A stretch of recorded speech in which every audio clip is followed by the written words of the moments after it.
We live. It's the VuPointz. It's the VuPointz show. It's the weekly session. How I sound? How I sound? Y'all hear me? How it sound? How it sound out there? Yo, you sounding proper, fam. Brooklyn, you good? You good? Yes, honey, I am amazing. I cannot wait for the show to start rolling. What's up? What's up? What's up, people? Welcome to the show. You done know it's all about the VuPointz, and what we say knowledge is power. We are here to entertain the people. We are here to provide knowledge to the masses. We are here every week at 7. Tune in on all networks at VuPointz. If you're watching on YouTube, big up yourself. If you're watching on Twitch, big up yourself. If you're watching on Facebook, big up yourself. If you're watching on Instagram, big up yourself. But if you're watching on Instagram and you want to get a complete visual representation of the VuPointz show, we do recommend that you click the link in our bio, in our profile, and watch the show on either Twitch, Facebook, or YouTube. All the links are there, but that's enough of my talking. My name is Ja Wiggs, and let me introduce my co-host.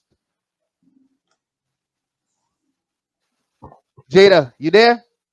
I'm here, man. I hope I ain't tripping out, man.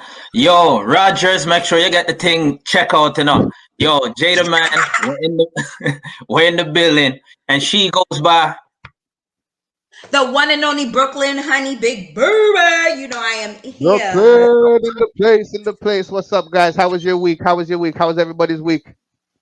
Good. It was long, drawn out, and boring. But I always look forward to Wednesdays because Wednesdays stay popping. So let's get it started. It's all about the show. Jada, what are you saying? How was your week, brother? Yo, with me it's just baby. Work. We're just trying to get to the next level. That's really it, and that's it, man. Trying to stay sane in the COVID era.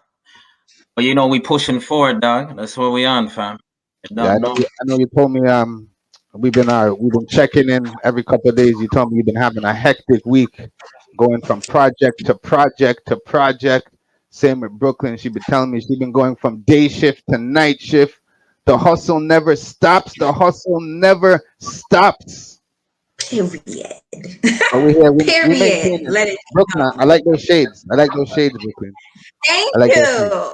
And I'm gonna let you guys know where I got these shades from later on down the line, because it's all about black businesses today. That's what I'm saying. It's all about black business today. We got some special guests in the place. We got some questions and comments from the viewers, and we actually got a nice, interesting topic for you today. I'm not gonna release the topic yet for those who are just tuning in today and missed the advertisements.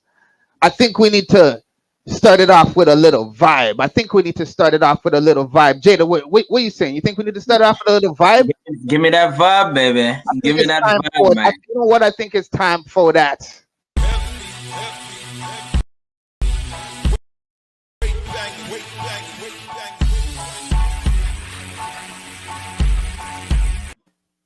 Yo, this one here, it's Vibe of the Week. We do this every week. It's the vibe that I've been tuning into, tapping into. Or if somebody sent it in and told me this is the vibe they're tapping into and we love it, we're going to run it. So this is the Vibe of the Week. Let's roll.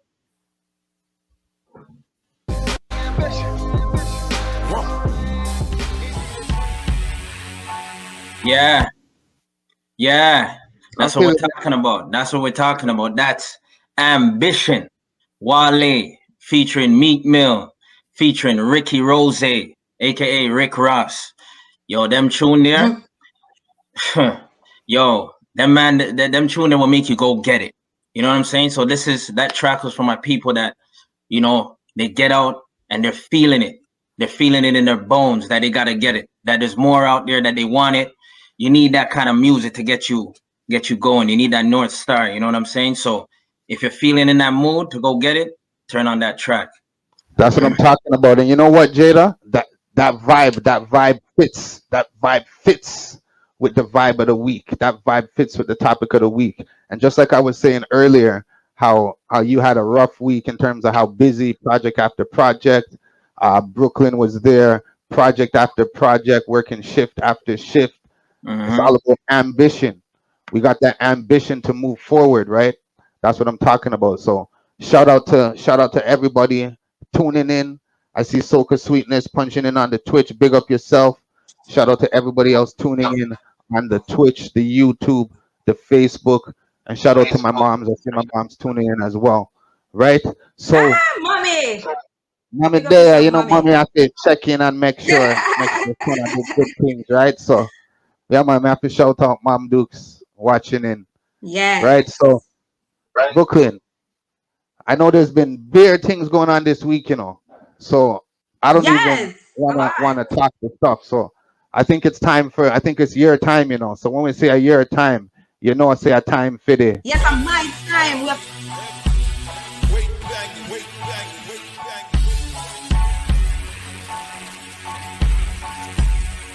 in tune with today's topic. I think it's time for another segment that we like to call.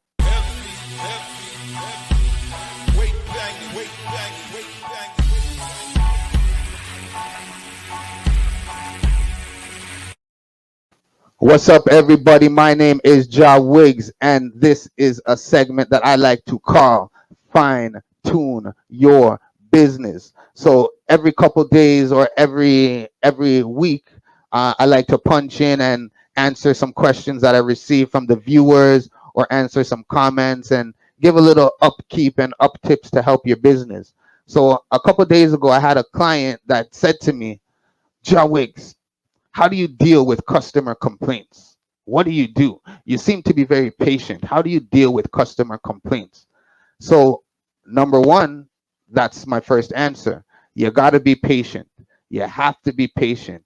When you're selling a product or a service, the viewer, the person on the other end, they're expecting high quality, efficient service all the time. So whatever that means to them, if they don't get that at the end of their transaction, you have to look at it from their lens, look at it from where they're coming from first, and realize or understand why they may be upset, right? That's the first thing you got to do. Open your perspective, look at it from a wider view, and try to think about why they may be upset. Another thing you got to do is respond accordingly. If it's something that's written, think of a nice, patient, calm reply. Don't just respond on edge. Bop, bop, bop, bop, bop, bop, bop, bop. Don't be defensive. You know, put a contact information in there. Let's resolve this issue. I'm sorry you had that issue. You know what I mean? Things like that. Take your time. Be patient with the client and respond accordingly. Be patient, look at it from their lens. There's a lot more tips, but we'll get into that in a future episode. And in relation to today's topic, we're going to get into more business tips in terms of customer service and things like that, right? Again, my name is Ja Wiggs, and that was Fine Tune Your Biz. All Okay. right, people, welcome back, He's back. Brooklyn. Welcome back, Jada, to So the what's up, show. Brooklyn? What's up, Brooklyn, baby? I'm Y'all here. right? Y'all right, baby?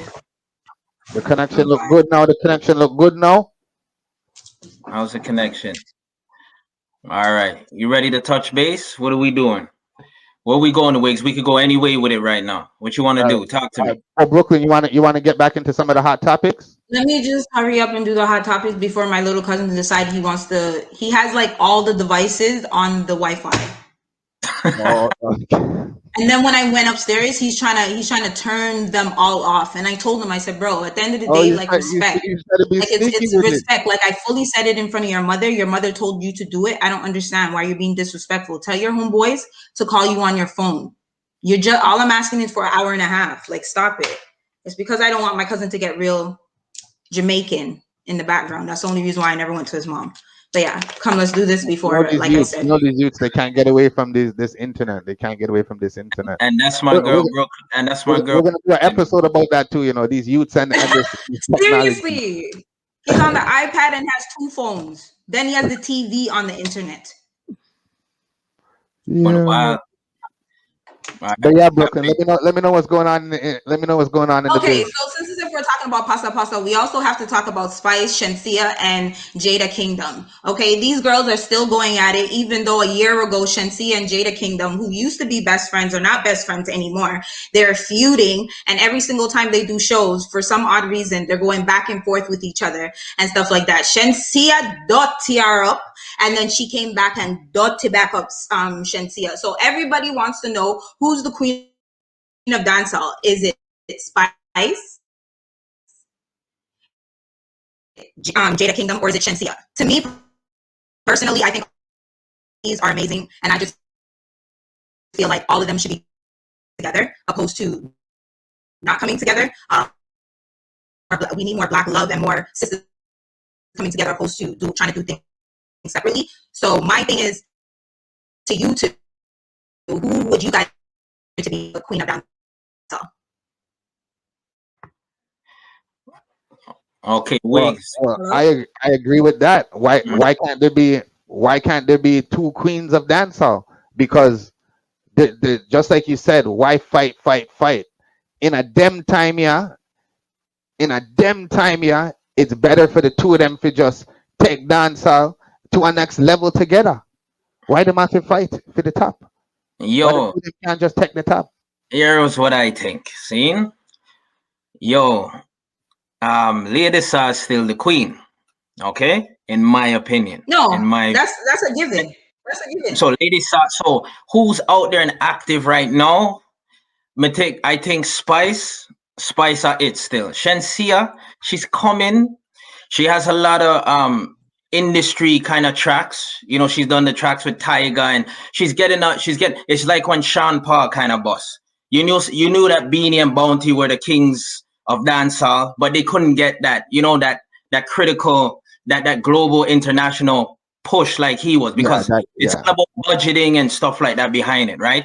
So Lady Saw to me, then Spice, and I don't know about Shensia's coming still. She's coming. She needs her stage. She don't have no stage. She don't have no stage performance. She don't have no stage performance. I'm watching her. She can't even do a little wine. Like I'm like, give me a little wine now. Nothing she can do. So yeah, she doesn't really embody the full. She's getting there. She's tough still, but she don't embody the full package of what I need for a dance, the queen of dancer. Yeah. All right. Okay. So not to say, I would agree. I would agree I agree 100% that you have to give credit where credit's due. Spice paved the way for Shensia and Jada Kingdom to come and do their thing. It was, if Lady Saw was to give her crown to somebody, I believe it would have to be Spice. I would have to give it to Spice. Like, she has everything. She has the lyrics. She has when it comes to performing, she's excellent at that. Like, nobody can't say that she's not good. Like, she's so entertaining. So I would give that to her. And she's a boss too. She's an entrepreneur too. She's doing her thing out there with her makeup line, her hairline, and all that type of stuff. So before we get into the main deal, I just want to talk briefly about Jocelyn Hernandez and Wendy Williams. Jocelyn Hernandez just recently went on Wendy Williams. And as everyone knows, Wendy Williams is the most messiest, if you were to say host, there is, that's out there. And believe it or not, Jocelyn Hernandez was actually on the Wendy Williams that she needs to bring Black women and stop down and, give them credit where credit's due. And actually, for the first time ever, I asked Jocelyn Hernandez. Jocelyn so much, and she said to Wendy, at the end of the day, I've grown crazy, Jocelyn, that you see hip hop Atlanta. I've matured, so you need to give me my credit where it's due and stop being a hater and things of that nature. Then she went in to talk about Wendy and her messy divorce of her husband cheating on her and infidelity and her husband having a child and stuff like that. She didn't like that. So my thing is if you are gonna, you should be able to catch it, and that's the way that it is. But last but not least, you guys already know when it comes to messy, name should be at the top of the list. Mr. Tristan Thompson is now, great basketball player, everything, great dad. But for some odd reason, he can't seem to keep his thing in his pants because allegedly he made a fool out of Kardashian recently, and a model, Sydney Chase, came on an interview. She did an interview on No Jumper podcast, and on there she stated that she had sexual relations with Tristan, and she also talked about the fact that they hooked up in January, and when they hooked up, they did some nasty things. And she also said that it was a blue dick, but was it good? So she basically saying that his thing was like this big, but she loved it. To me, I just feel like Tristan needs to know what he wants and needs to understand that he's a grown man now with a family, and he needs to settle down. Like all these side hoes, side chicks is not really working, and he stays being messy, but I guess that's something that he wants to do. He thinks he's famous and he's rich, he can do whatever he wants, but whatever is in dark will come to light. So that's what I got for Hot Topics, y'all. I hope you liked it as much as I did. Mwah. All right, so let me ask you a question, because I don't stay too much in tune to this pop stuff, all this stuff, right? This is the basketball player Tristan Thompson we're talking about, right? All right, so from it's him, yeah. From I realize it's him. That guy, me not trust that brethren's judgment a dime, because from him enter the Kardashian circle them, me know say him judgment upon a different level. And when me say different, me no mean better, because from you mix up with them Kardashian there, boy. So no comment on the Tristan. He got the Kardashian curse. No, but it's called the Kardashian curse. You know what I mean? Anybody who messes with them for some reason, Lamar it goes downhill. The rapper guy. Kanye West. You know what? I think Tristan Thompson, he kind of been on a downhill spiral as far as like his notoriety in the NBA and stuff like that. Like that started with Chloe. Yeah, they're trading him around, and he just kind of gets into scraps in the NBA. But yeah, I don't know. I think he was looking a little fame still. And Chloe looks like a real one still. Like I used to take in the Kardashian years ago. Don't ask me why, but I was taking it in. And I'm saying, yo, Chloe, she coming like a real one still. You know what I mean? Like she really hold things down, and she's more the level-headed one. Let me jump in, right? Because I get what you're saying there, but you want remember what they say. Remember they say OJ a she father, Yeah. Yeah, I know. But I heard like did they do the anyways, we're talking about damn Chloe them. Forget Chloe them. But yo, to speak to what you speak to as far as the man them in the league and the side things, and boy, I don't know, man. I don't know if it'll stop. I know like that's another show on its own, you know what I mean? But yeah, man, Tristan, you need some prayer, youth. You need more than prayer. You need some holy water. That's funny. Yeah. That's that. Well, he's from Toronto. What do you guys expect? Toronto man, you guys are dirt squirrels sometimes. It's okay. Geez, It's cool. He's a Toronto man. It's okay, guys. It's okay. We don't have to front. It's okay. She always attack the things, She always attack the things, and Brooklyn.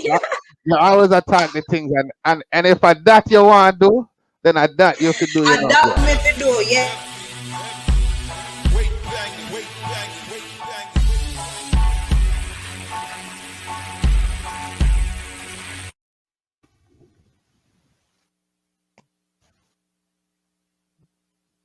Yes, everybody. I'm here, baby.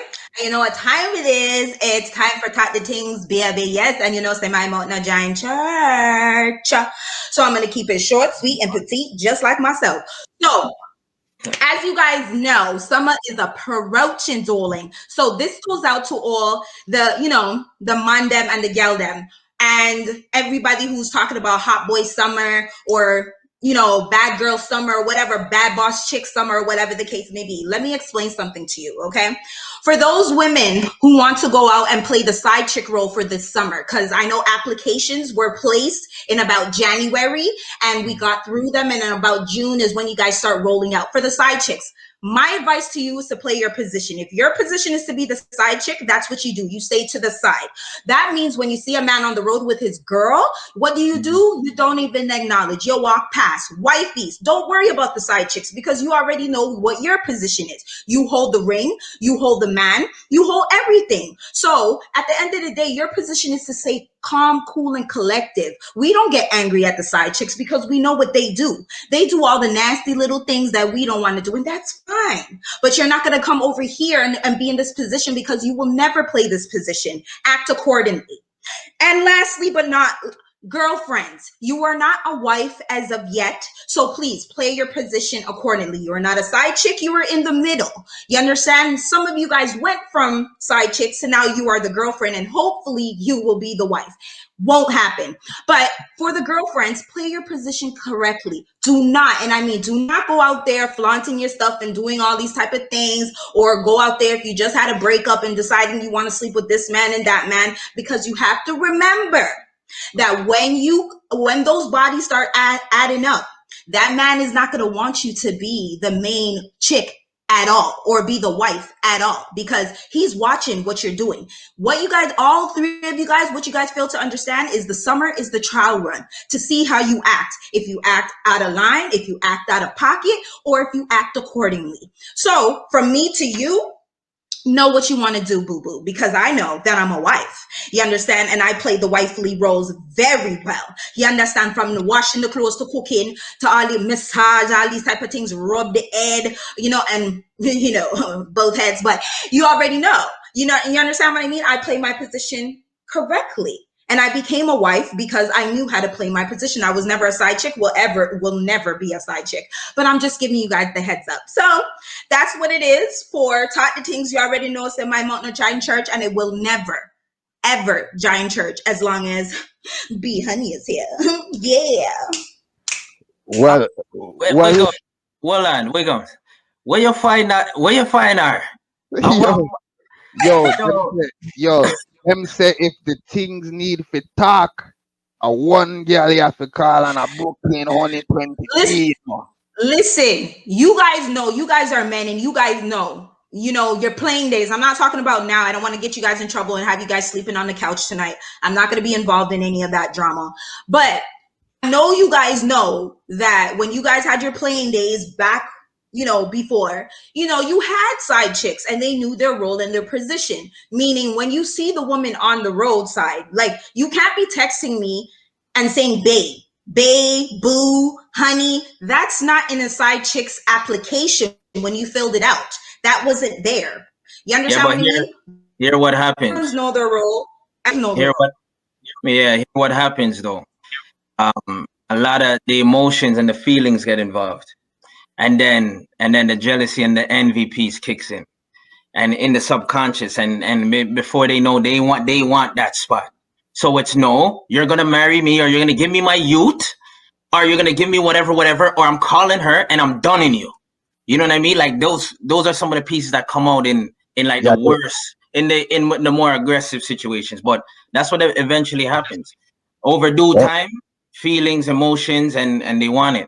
They want you to themselves. But if you have a wife, my thing is when guys decide that you want to be with one girl for the rest of your life, or maybe not, whatever, for a very long time, why is it that you guys cannot explain to the side chicks, wagwan, like, let them know? Because some of these girls come on they do podcasts and interviews and say that the man never told them, like, they made them feel this type of way, this, that, second, and third. Obviously the man's gonna buy you stuff and do a 1-2, but why is it that sometimes you guys don't let these females know their position? Like, let them know, you can't be disrespecting my girl, you're not going to be calling my phone, you're not going to be doing any of that. Well, from from what I hear from people, because I don't really have no personal experience in the matter, but from what I hear from people is that these fellas do let these other people know that, hey, you know what I mean? I'm with somebody now. My situation has changed. You know what I mean? We can't continue the stuff that we've been doing. And in from what I hear, that sets off a whole nother level to some of these ladies. Sometimes they go harder at what they're doing, or they at that point try to do like vindictive things to try to mess up the situation, because at that point they're tired of being what's called the side chick, as you say. So again, this is just stuff that I hear from fellas out there. And I totally I'm gonna sorry. touch one other piece on that, and then we'll forward the thing. So what you said, Brooklyn, as far as some guys not letting them know. All right. So in no way are we promoting the thing, but we're gonna speak to it. All right, because we're taught the things. So with some guys now, some guys have a fear that if they let that whoever they're pursuing on the side, if they let them know they have a situation, it's gonna ruin their chances, or they downplay it. Maybe it's, yeah, I have a little thing I go on still, but not really go on and ray, and they dumb it down so that they can better position themselves, and then the truth always comes out. Like the light always shines through the dark, so it always comes out, and then you have the explosion or implosion, and that's what's up still. Well, Okay, I hear. Well, it kind of makes sense what you're saying still. We kind of talked about relationships last week, so I don't want to draw out that too much today. We do have a special guest in the green room waiting, so I just want to thank our guest for her patience as well. If you're just tuning in, this is the weekly show. It goes by the name of VuPointz. We have a tagline. We say knowledge is power, because we're here not only to entertain, but we're here to help empower and to help bring knowledge to a generation of people, right? My name is Ja Wiggs with my co-host Brooklyn Honey 23 and Jada Man. If you're watching on Facebook, Twitch, Instagram, or YouTube, please do remember to like and subscribe. We are here every Wednesday at 7 p.m. We are here for you, the people. It's the VuPointz Show. Again, big up everybody that's tuning in. Remember to like and subscribe. Big up Pai Shah watching on the YouTube. Big up Ambitious Gems watching on the YouTube. Big up Brothers Complete Auto on the IG. Hotta Fire on the IG. Amiga, I see you on the IG. Kamisha, I see you on the IG. Ambitious Naturals, I see you on the IG. If I missed you, big up, post your name in the comments and I'll shout you out. Big up DJ Soca Sweetness on the punch in. I think it's time to get into today's topic.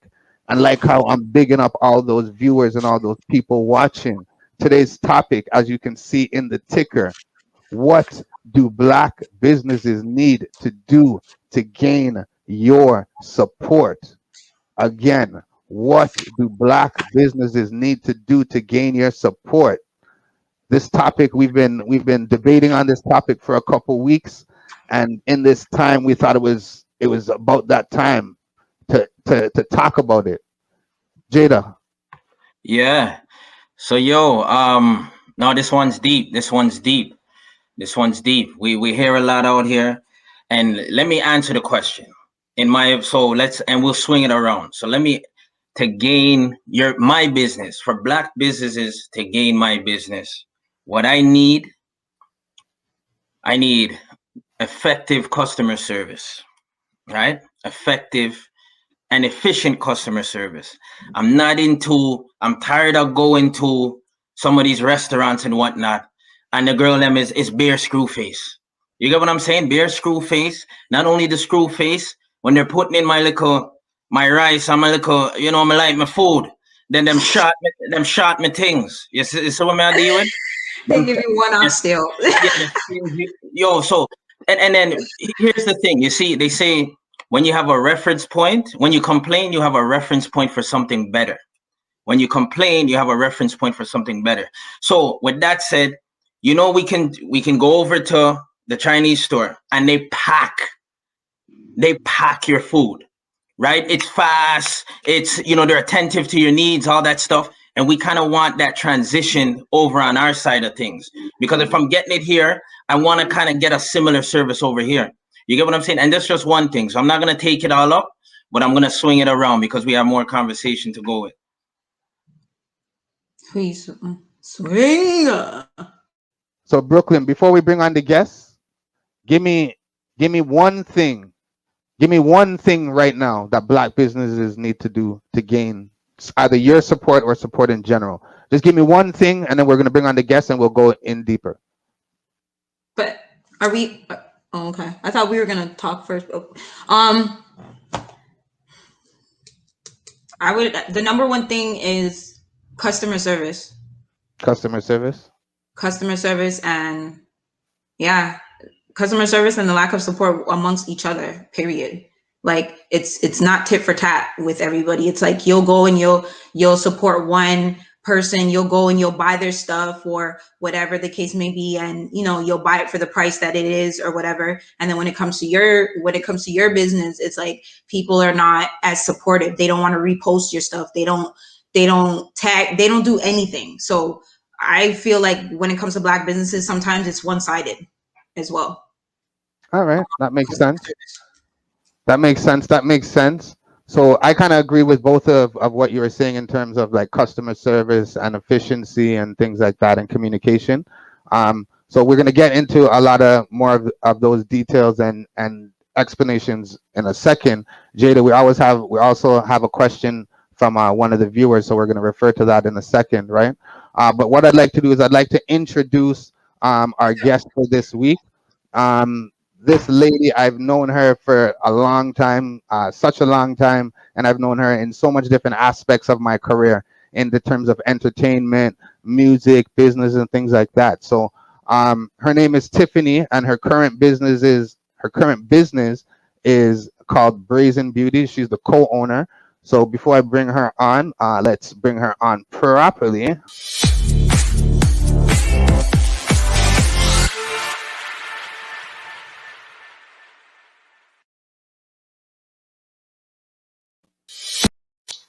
All right, Tiffany, welcome to the show. Welcome to the show.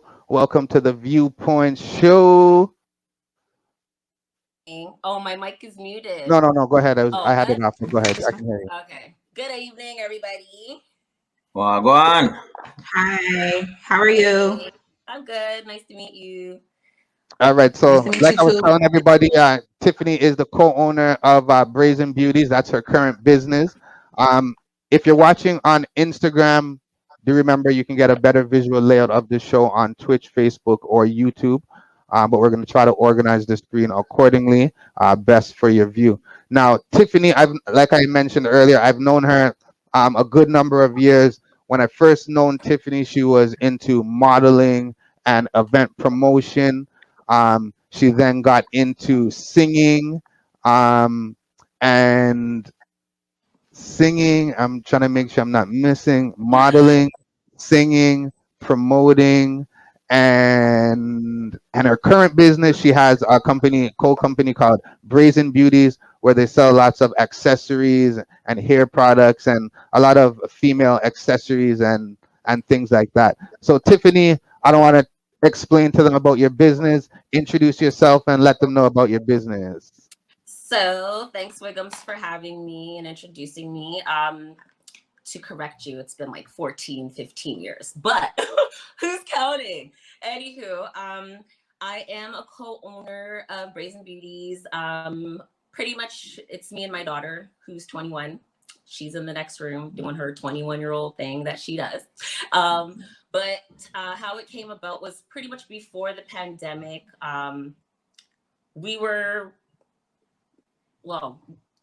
She wanted to like branch out and do lashing.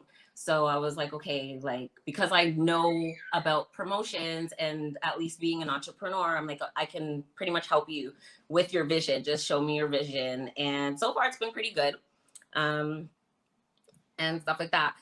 before I forget, I do want to touch base on what Brooklyn said earlier in regarding businesses being one-sided. I totally agree with her, especially within our community. So, I mean, eventually, hopefully, you guys touch base back on that.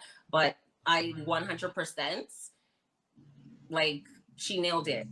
That pretty much would be your root of everything, of like, if people weren't so one-sided in our community or just small businesses period, I think a lot of small businesses would succeed faster than how they do now. All right, no, it makes sense now. So either Brooklyn or Tiffany, when you guys say, because we might as well touch on it right now, when you guys Okay. say we're kind of one-sided, can you guys, we'll start with Brooklyn, can you kind of explain that when you say one-sided? From personal experiences, I've went to a lot of dance halls. I've went to a lot of shows. I've bought a lot of merch from a lot of people. And like when I do my shows and stuff like that, I can't even count on one hand how much of those people come and support me.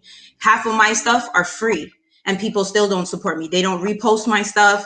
They don't, they don't do any of that. But whenever they want me to like participate in something, or Okay. they want me to do something, they're always sending stuff to me, and they know the type of person that I am, that I love supporting I've been in the community from day one. So I've been supporting people from day one. It just didn't start yesterday when it's a trend for everybody to start supporting people, because that's what I feel it is. It's a trend.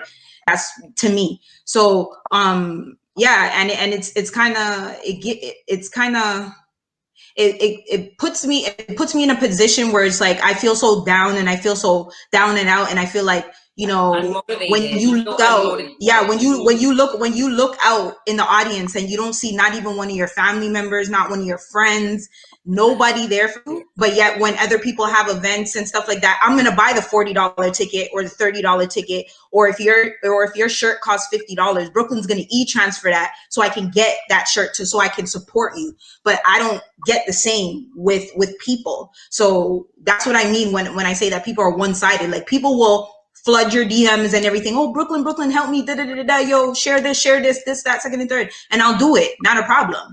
But when it comes to my stuff, it's like half of the time I don't even ask.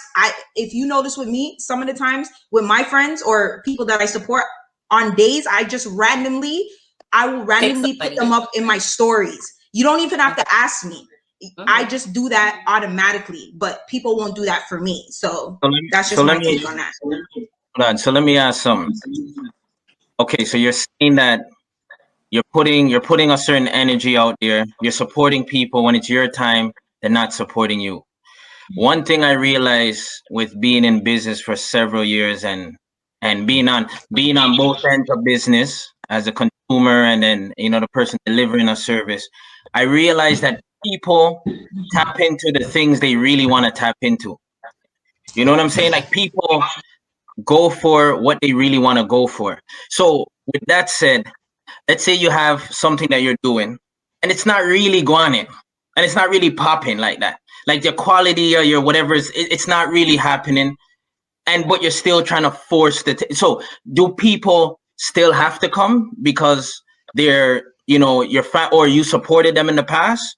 Or can you give them a blind because it's your thing is really their thing? Can they support you from afar? No, because wait, Okay, Wiggs, before you start, wait, hold on. Before I forget. No, because at the end of the day, some of their stuff are not my thing. Some of your stuff, some of your dances, your dancehall, your shirts are not my type of style. But the type of person that I am, I will find a way to make it work. Like they say all the time, people make time for things that they want to make time for. It's that simple. You understand what I mean? I'm not saying every show or everything. Support is not always about you physically being there. When I mean support, I mean you can repost something that takes 2.5 seconds. Yeah. That's what I'm talking about. Because half of the things I don't rock with half of these people's stuff. Like, I don't, but out of respect and out of the love that I have for you, like, at the end of the day, some of these things I won't rock. but I'm gonna purchase it because at the end of the day, I want to see you thrive and I want to see you do good. That's what it's about for me. But everybody's Yeah, different, so that's what that I'm makes sense. saying.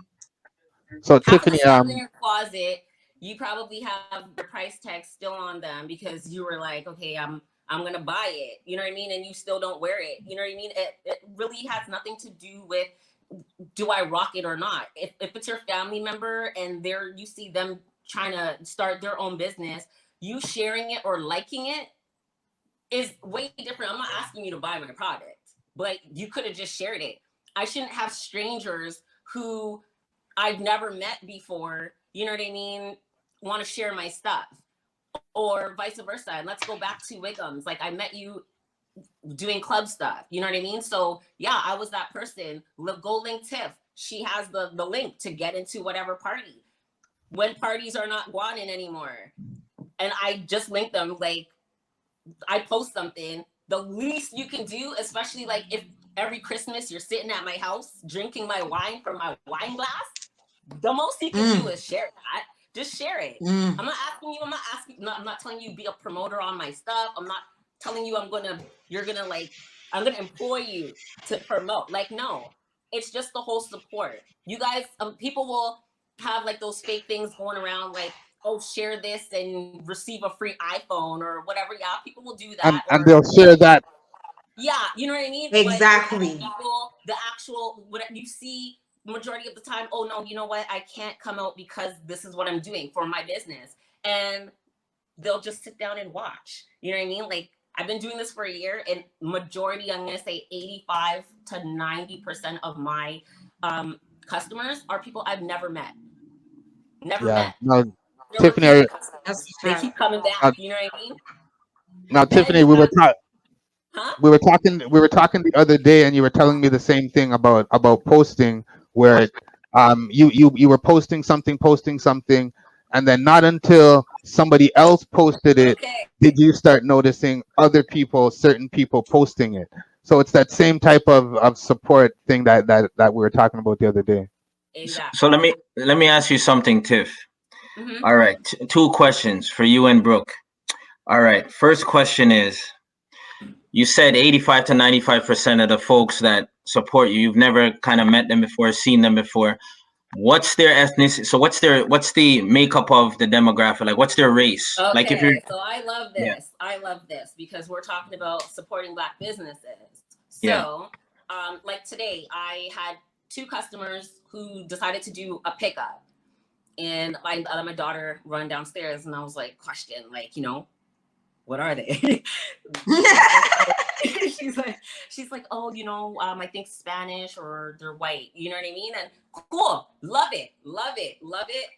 Because again, I don't like the way my background is with promotion. I promote everywhere. There's not one place that I'm gonna stick to promotion to only get Black people. Because I mean, I do it too. I'm guilty of it. I'm human. You know what I mean? Like, not saying but when it comes to like my friends and family, I definitely will share posts. Like, you know what I mean? So that's not gonna break my fingers. But I've used so many outlets that I don't know where these people come from. But as I said, majority of them, when I give them their package, are non-Black people. You know what I mean? I can probably count on my two hands how much Black, like, let's say 1.5 of Black people who have supported the business. And then even when they support it, it's like, they want a trophy. Yeah.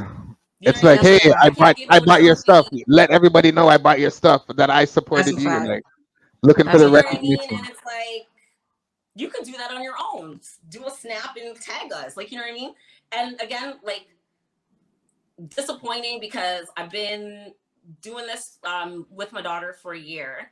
We're doing amazing, but just not within my community. How like I've helped out my community, but again, like, am I surprised? No, because I mean, as Wiggum said, I did music, same thing. You know what I mean?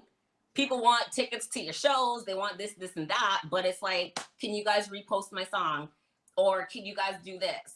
You know what I mean? Or, oh, this DJ don't want to play it until this DJ plays it, then everybody will gonna play it. Like, you know what I mean? Like, that's like, when you say one-sided, I totally understand 100%. All so right. So 100%. so it sounds like a mentality piece. right? Sounds like a mentality piece. Because if you and Brooklyn are talking about the same experience, I'm sure Wigs, I've had somewhat, I mean, things I do are a little different. It really just involves pretty much the Black community. So, I mean, 99% of the people that participate in anything I got going on is usually Black people or people of color. But so let's talk about the mentality or the mindset of folks. So, because what we got to do is we got to talk about the root a little bit to see where we can go and how we could provoke a little bit of change and give people some strategies to support Black businesses. So is there a mindset that people that we're cognizant of or people aren't aware of that is forcing these things to happen to the Black businesses as far as low numbers coming to support? What's happening? Okay, so one thing I could say is I know it happens everywhere or whatever, but when it comes to, I believe when it comes to our place, which is Toronto, it's hard. It's really hard for Black people to support Blacks. Like in America, like I've said it all the time, like in America, it doesn't matter what it is. Your boy could be the shittest rapper out there. They're promoting their homeboy. They're promoting their homegirl. If somebody has a cooking thing, they're promoting that. No matter what it is. Toronto, I feel like people feel like they have too much pride. And I feel like they feel when they get to a certain stature that they shouldn't be doing this. People are now looking at people's numbers on Instagram to see if they should support, or if this and that, second and third. Like, so I just feel like it's just a mentality of one of those things where it's just like, yo, bro, if I feel like my business is doing exceptional, then why should I help you? Like, even though you were in the trenches at one point, you understand what I mean?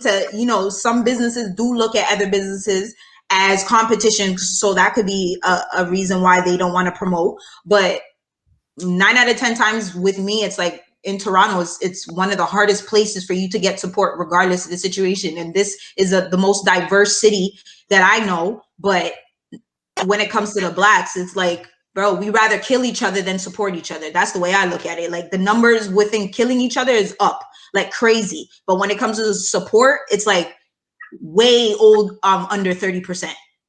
Period. Yep. You know, one thing I want to say about that, it gets a little deep because the Black community in Toronto, for the most part, is made up of Caribbean folks, West Indies folks, African, right? Like actually coming straight from Africa over here. Yeah. So we know the clashes because we lived in the neighborhood. So there's clashing. I don't like you. This island, that small island people, we don't deal with them. Like there's a lot of intergenerational, like the mindset was already a separative mindset from the jump, from people even migrated here. And I feel like that sort of transcended into the neighborhoods and into, the day-to-day walk of life. And when you look at America, the majority of the Blacks that came from there or are there came from the transatlantic slave trade, right? So they all kind of came one time, and they have hundreds of years of this fight and this plight to push black empowerment and coming together and the civil rights. And so they have this rich history of this movement and this togetherness that translates into other walks of life that we don't have out here. And that there's other pieces, but that's a big part of it. How do you guys feel about that? I definitely agree with what you're saying, where you're saying it kind of goes deeper. And I kind of agree with that, because even from when I'm listening to what you guys are saying, right, I'm hearing issues on the customer side in terms of how they deal with the business, and I'm hearing complaints on the business side on how the customer service side on how they respond to people. So if I'm hearing issues on both sides from the top and the bottom, then it's definitely, is it like you said, is it something deeper within our people? And as soon as you mentioned that, Jada, it kind of touched on a video that we were looking at the other day, and I think we should just play that clip, and then we'll continue the conversation, right? So let me just drop that right here. Why do you think You're on mute, Wiggs. You're on mute. So first of all, I just want to shout out Breakfast Club and Dr. Umar, where we got that clip from. We found it was interesting and flowed with today's topic. So again, shout out to Breakfast Club and Dr. Umar for that clip there. So Jada kind of falls into what you were saying about mentality. So what he said was, he said, and again, on both ends, black people are not used to it. We're just not used to supporting each other because of that slave mentality that we're used to being in. So what's you guys take on that clip? Jada, you can punch in, then we'll go to, yeah, Okay. Brooklyn, you go ahead. No, I just feel like we just need to stop making excuses for ourselves. Period. Regardless of the situation, what it is, we need to take all of that, what we know, our knowledge and things of that nature, and we need to apply that with what we learned from back then till now. We can't continue with these things as we never had, we never knew. We know now. There's a difference. We didn't know back then. We didn't know back then. We know now, and we should know better now. So at the end of the day, I just feel like we're always making up excuses for ourselves as black people, as into why we act the way that we act. We act like this because we want to. And we act like this because half of the time we don't like to see each of us thrive for greatness. There's a lot of people that will cheer you on, but in the background is hating on you low key. And 9 out of 10 times is people in your own circle that brings you down and stuff like that. So to me, it's like, let's just stop making excuses. Yes, everything that he says was correct, but we need to stop making excuses, apply what he says and put it together with what we know now and just come together, period. That's what I have to say on that. All right, Tiffany, what do you have to say about that clip? You I have either to agree, disagree, I'm anything still to gonna add? agree with Brooklyn right now because until we hold ourselves accountable, like as she said, we know better. It's not like we're still living back in the day and that's what we're being taught. You know what I mean? You just hold yourself accountable. Like literally when you were playing that clip, before the show started, I had posted that I'm on an online interview. Okay. So you show the clip, my phone goes off, and the girl, black girl, oh, don't tell me you're leaving your store as in my retail store that I work at. You know, I'll hook up my 1-2 friends that know me. I work at a certain location of a store and I'll give them a 50% off. When the lockdown started, everyone knows I have my side business. I'm at work handing out business cards. You know what I mean? But the minute they hear we're going under a lockdown, it's not, oh, Tiff, do you think I can get some of your product or some business cards or whatever? It's, do you still have that link 50% off at the big retailer store? You know what I mean? That already is making billions of dollars. And it's like what the hell? So she just messaged me to ask me that while I'm watching what you guys are playing. Like, you know what I mean? It's annoying. They say that the stars always align where they're supposed to align. Sister, I know you. You're my sister. Can I not get a discount? Like, no. Like maybe people do. Maybe people do this when they go to whoever's store and they might, you know, trying to, oh, can I get a discount? Maybe it will work for them. Maybe it won't. But you know what? When I'm also asking you, well, do you think you can pay online because it tracks my inventory? And then you're telling me, well, I want to pay online because I don't want to pay tax. We fucking live in Canada, guys. We live in Canada. You're going to go tell Walmart you don't want to pay tax? You're not. Exactly. So, like, they're going to be like, that, and that's what they're going to tell you to put the what I product always right back on say. the shelf. And that's what I always say. You guys cannot go to Haltz or Balenciaga or Gucci or any of these high ends and go to the front counter and say, hey, can I get 50% off this? Can I get this for 80% off? Matter of fact, even though it's $1,500, can you give it to me for $750? You can't do that.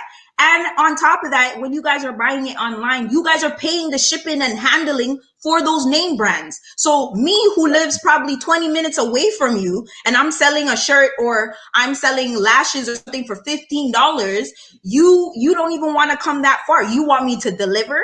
You want me to do all these type of things. But if it was for a name brand, you're going to pay that though. I don't understand it. You can't ask for discounts from those guys who are worth millions and billions of dollars, but your friend who just started their business, Wadeya, you want to come and ask me for 50% off, or even, oh, so I can't get that shirt for free, dog? Like, I swear I'll tag you on Instagram. You end up giving it to them and they don't tag you. They don't do nothing. They don't give you they don't do anything. So at the end of the day, what is the purpose of that? Like, All right. I swear to God, they let you a dream. So let me tap in here, Wiggs. Or did you want to speak on that piece? Well, if you want, no, go ahead. Go ahead. Yo, you see the two, no? Ladies, you know, a problem, you know. I love it. She needs to be on here more. So here's what. No, this is viewpoints. This is what it is. You throw your views out there, you get the mind going. You know what I mean? You get conversation started. So yo, here's what I'm saying. What Dr. Umar Johnson was saying about us not having the history of building institutions. He went on to talk about the four main institutions that you need in a society, right? To build a sustainable society. The hospital, the bank, the grocery store, and I can't remember what the other one was. Did I say school? Did I say school system? Yeah. Yeah, And the education, education system. finance, health, Yeah, and food. exactly. So we have pockets of that as far as us doing that in different moments in history, right? And there's people that are replicating it now in a smaller degree, but for the larger part of our community and who we are, we're not brought up in that way to build a hospital, to build a supermarket.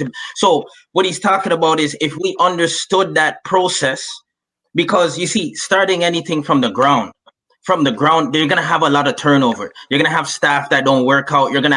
It's just gonna go until you figure it out, right? So that you see, if we understood the journey and understood what it took, here's what I believe he's saying, that we would have a little more empathy and could see a little more with a black business that may have, some staff, they're starting out in their early years, or they may have some staff that aren't doing what they should do and need to get removed. There's a way to address that as well, talking to the manager. And how many of you guys really talk to a man when you go? Let's talk about the restaurant business, because I feel like everybody Okay, hold on.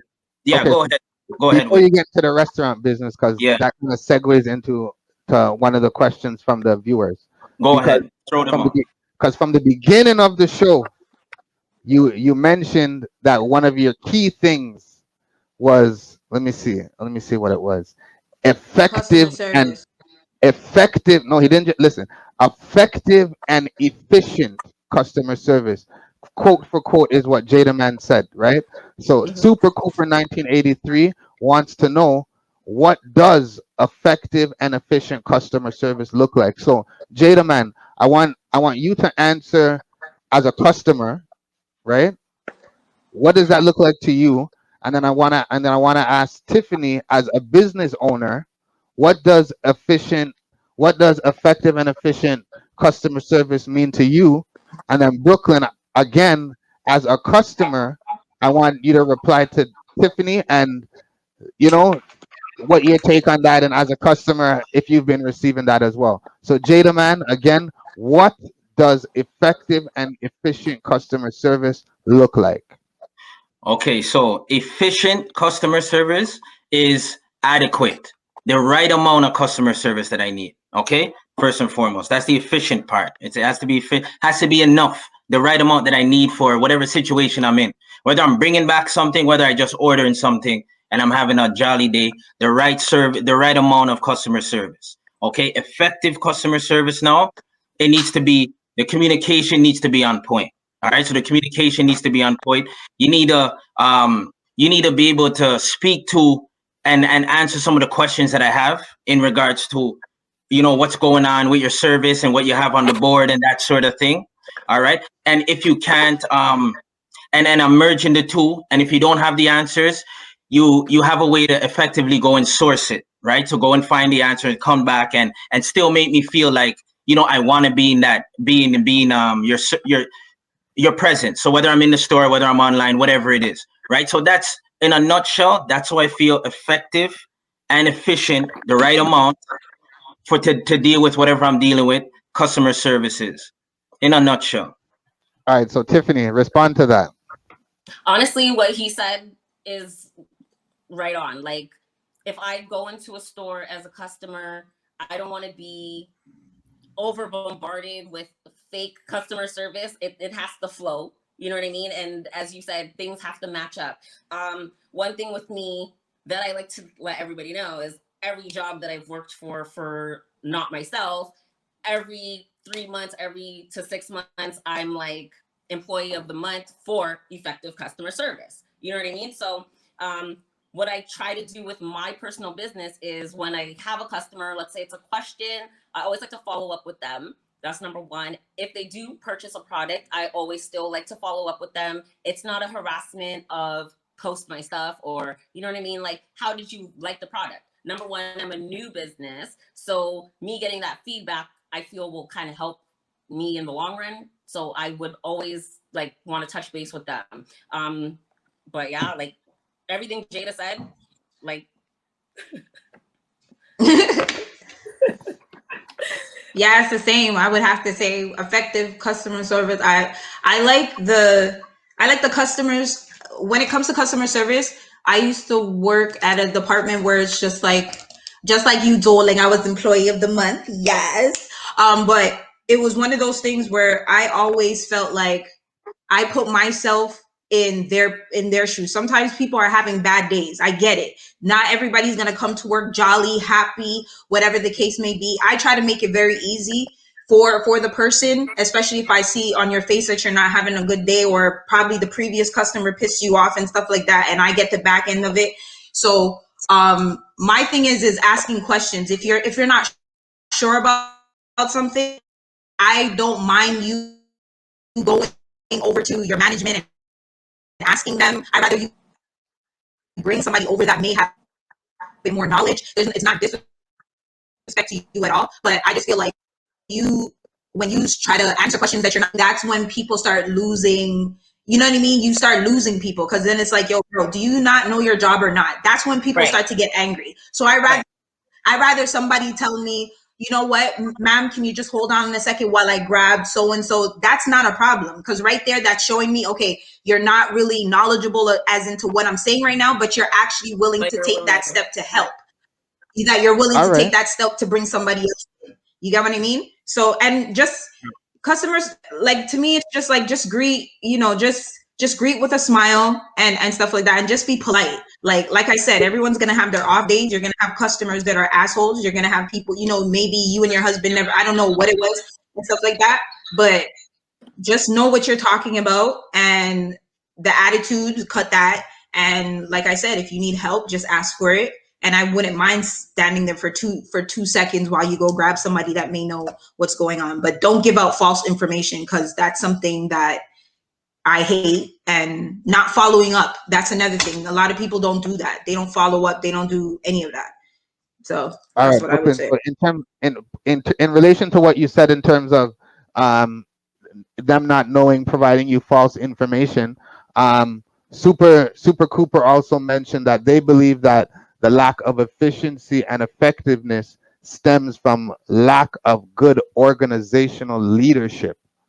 So what's you guys' take on that? Because it does kind of fall in line to what you said. So is part of the problem that some of these owners and managers are not properly training some of these employees on how to respond in situations?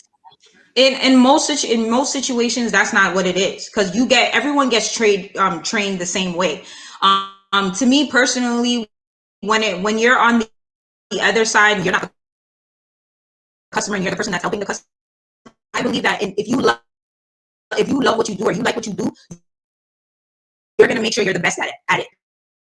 So if you wake up every morning and you hate your job, you're gonna come to work with that same energy. I hate my job, but you tell those people that are chippy, happy, and stuff like that, don't take extra training and stuff like that, and ask questions and stuff like that. So it's more on the leader that can have great leadership qualities, but it's how you take it and how you people learn differently, right? So I my personality and Jada Man's personality is totally different from yours, and you understand what I mean? So not everybody's the same, and some people take in information differently. So you can have a great leader, but at the end of the day, like, you know what I mean? If that person doesn't care about their job as much as I do when I'm training you, what am I supposed to do about that? It has nothing to do with me. I'm giving you the information. But like I said, if you don't wake up saying I like to go to work, you're gonna bring that energy every day that you go to work, because you don't want to be there.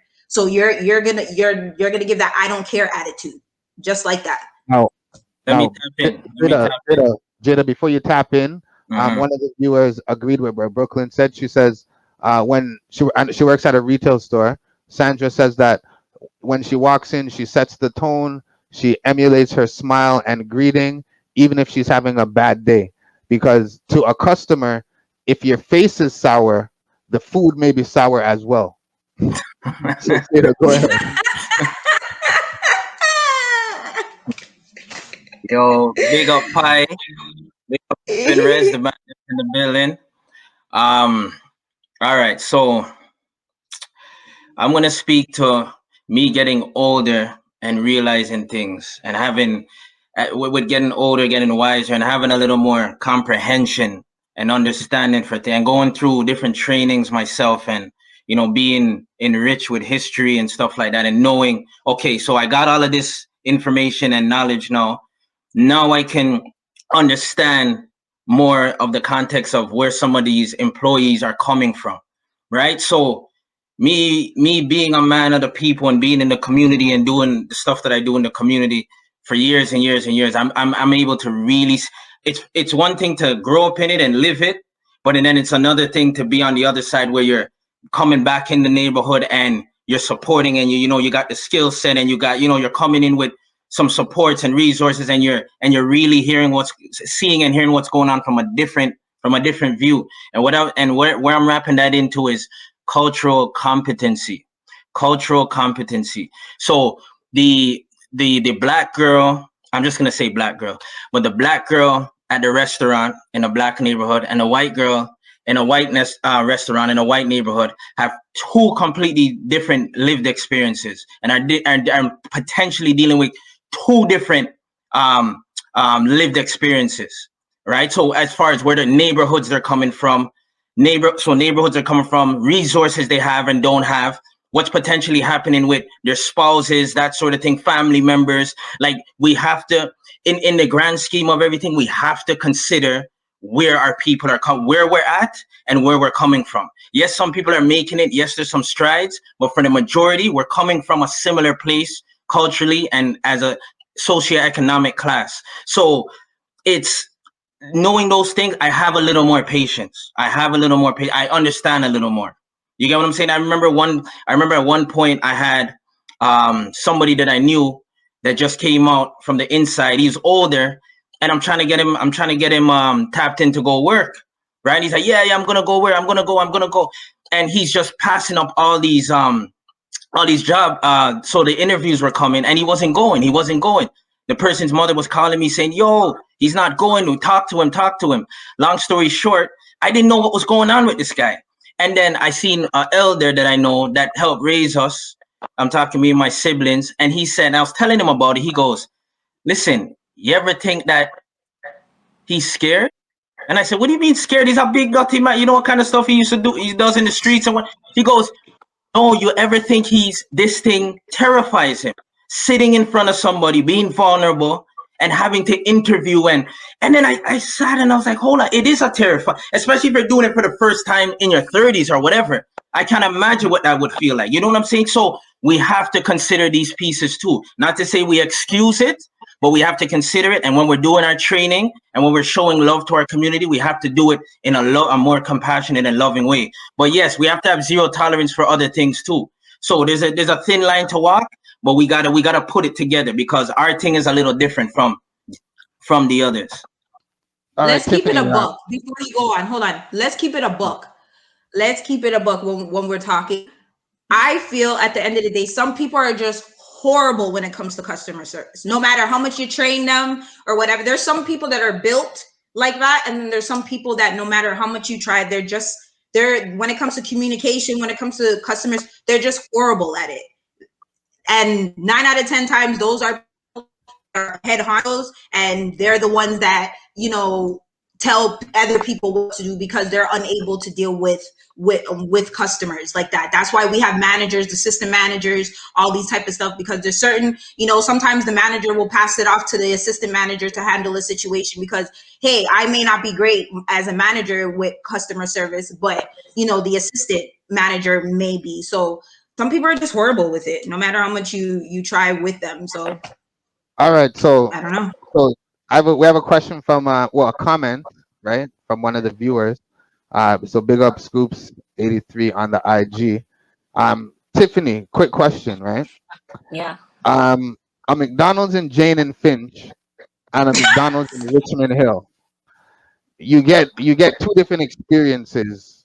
Is there a reason why, or why would that be? Oh my gosh. Oh my gosh. Well, why? I don't know why, but like it I all guess as that's the big okay, so question, right? what they both said still goes back to, which I'm gonna agree with Jada, but I'm also gonna agree with my girl here, okay? Because it does number one, again, I always in every interview, or I tell my kids, like, if you do not wake up and you say I love doing what I do, to go and do what you need to do, it's not going to happen. It's just not going to happen. So I agree with that. But also with it being like, okay, not all managers are going to train people the same way. Like, you know what I mean? Well, I mean, Brooklyn, you said people should be trained the same way, but me being a supervisor and an assistant manager in my years, I sit down and I watched, like right now, my manager, love him to death. Maybe I love him to death because he's so laid back and doesn't care. But I'm the oldest in my work. So I can look at these young ones and be like, that is definitely wrong. You know what I mean? So like you can't talk to the customer like that. And it's like, well, they shouldn't, but the manager don't care.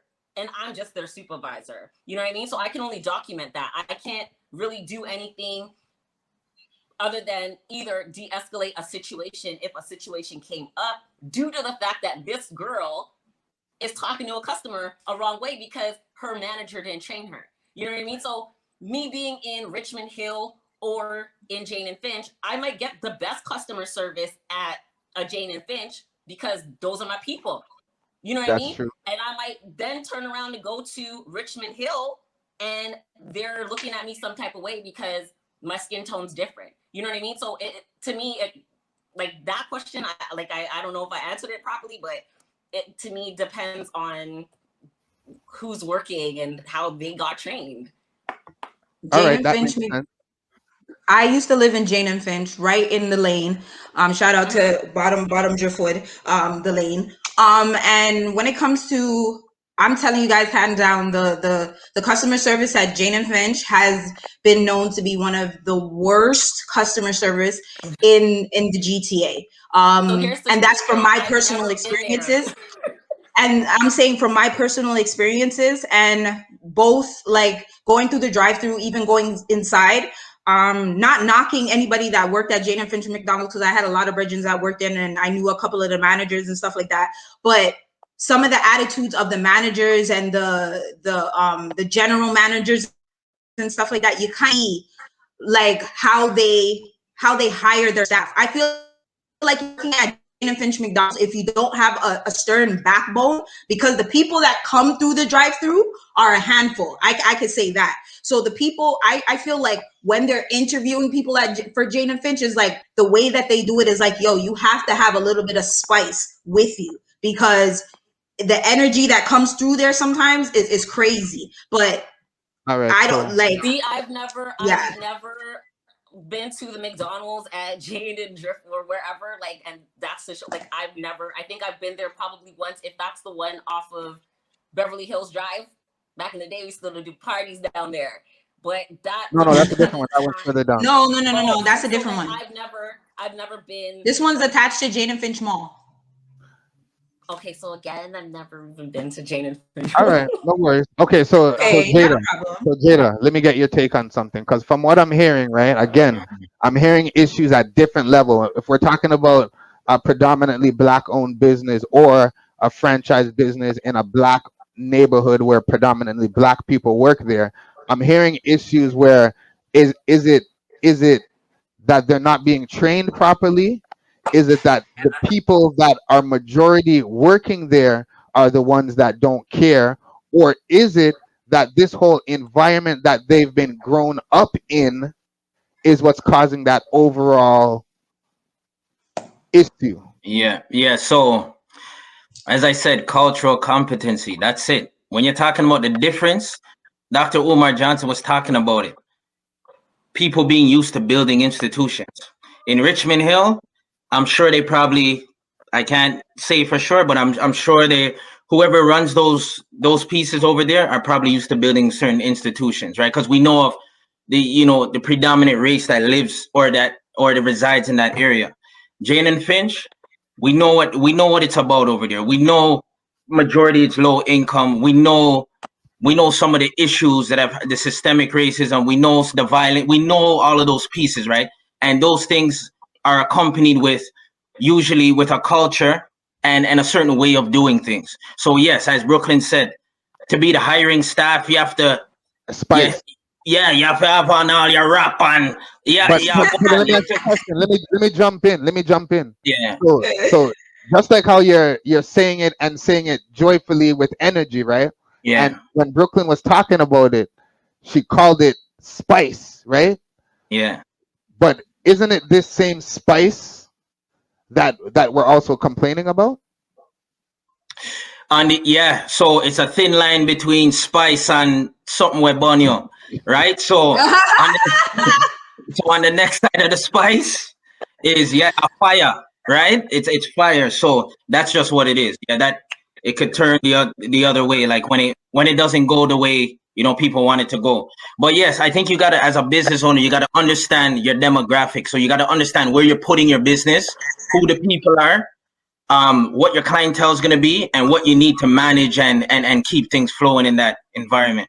And that's what it is. That's All what right, it is. so in that, in relation to what you said, right? You said you got to take a look at your environment, your cultural, who you're trying to reach, right? Again, in this world we are now in today? Everything's all about social media, online platform. So a lot of times when you're promoting and selling, or clients are reaching out to you, you don't even know the race of that person. So nowadays you have to kind of go in on a more generic basis. So Tiffany, you mentioned that a lot of your clients are non-black or from other cultures. Do you notice in your emails, DMs, and things like that, are you seeing or noticing cultural differences in how your customers are interacting with you? Interacting with me, no, but at the same time, it's like, for me, where I was struggling was when I first started. I was like, okay, we started off doing eyelash technician, then had to come to a pause due to the COVID stuff. So then we're like, let's use that and start doing eyelash strips. Not everybody wears eyelash strips. And then I was like, okay, let's start branching off into other things, which went into Black History Month, where I started doing little stickers that were like, Black girls empowerment, you know what I mean? Like all about melanin. So I had to ask my friend who is white. Well, she's white, but she's half Guyanese, half white. And I asked her, if you were a white person who is receiving this, how would you take it? You know what I mean? So now I'm like trying to like put myself in a situation like, do I need to change what I'm doing and only give this to Black people? Like it's kind of messed up, you know what I mean? So what I do now is basically when I get an order, I'll just look at the last name and go off of that, based off of me kind of not knowing who they are, you know what I mean? So it's more me looking at the last name to see who they are, what last name they have. All right, now Brooklyn, same thing with you. When you're purchasing online, whether it's Mhm. from a black business or a non-black based business, are your interactions with them any different because of the type of business that they are?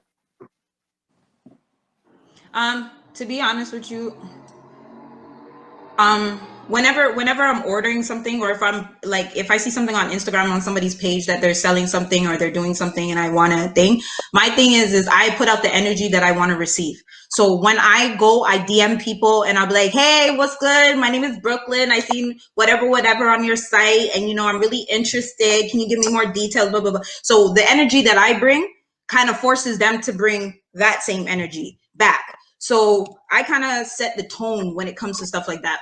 If I don't care if you're black, white, orange, whatever color you are. I just, if I see something and I like it and I feel like, I want to get it, I'm going to get it. But sometimes when it comes to people answering back, I'm not gonna lie to you. My black brothers and sisters be taking a little bit longer than my Caucasian people and the It's Asians and true. stuff like that. Like, you feel me? Like, people will look at it, will say seen, meaning you read what I sent to you, but you have time to repost stuff on your page, but I'm talking to you about business and you don't get back to me until 2 days later, 2 3 days later, or when you feel you should. And then when you do, you give me attitude. So it's one of those things where, like I said, I put out the energy that I want to receive back.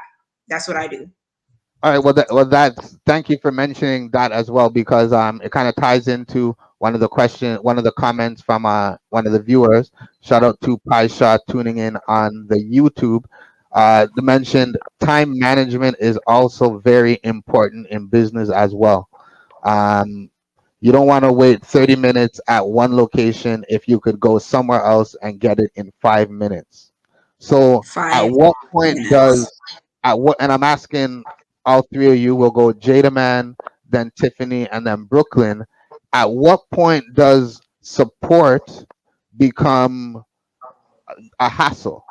Meaning, like, you want to support the business, you're reaching out to support the business, and either they're taking way longer than one expects they should, or the cost is way higher than it should.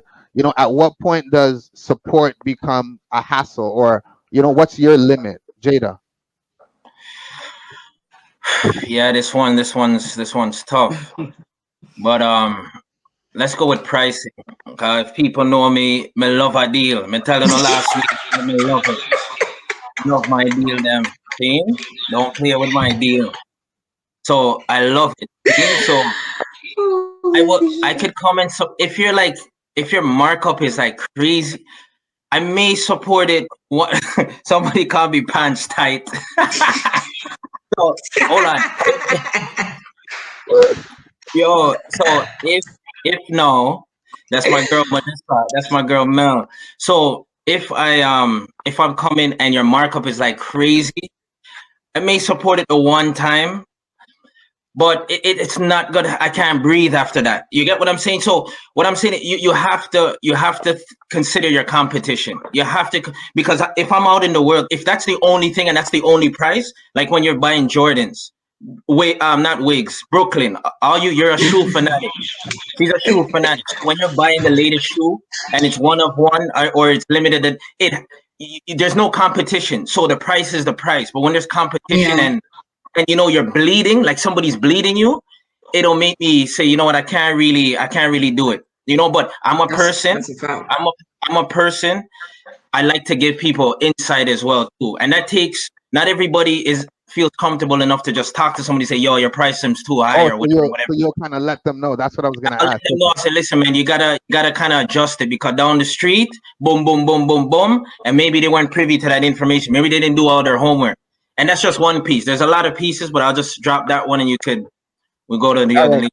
So Tiffany, same question. In your experience, or a random general question, Mhm. at what point does support become too much, or just a hassle now?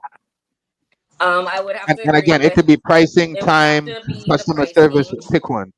It would have to, number one, be the pricing, and then number two, like Brooklyn said, the energy I come in. If I come into your shop and you know, I don't even get a greeting.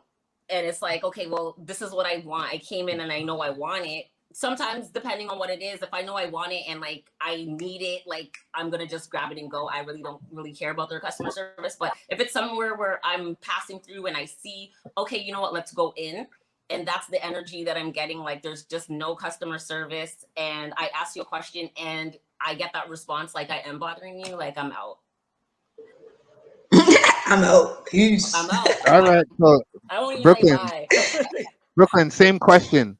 At what point? At what point does support become too much? Is it price? Is it customer service? Is it timing? What's most important? What's gonna make you say this is too much?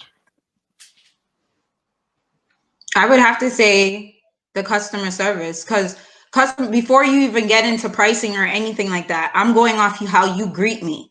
Period. Like I could tell if you're gonna be cocky, if you're one of those cocky people, if you know you can't be bothered. Like I look at the way you. So I would have to say customer service, because that's, if your customer service is not A1, that's gonna turn me off right there, and I'm not gonna want to buy nothing from you or refer anybody to you.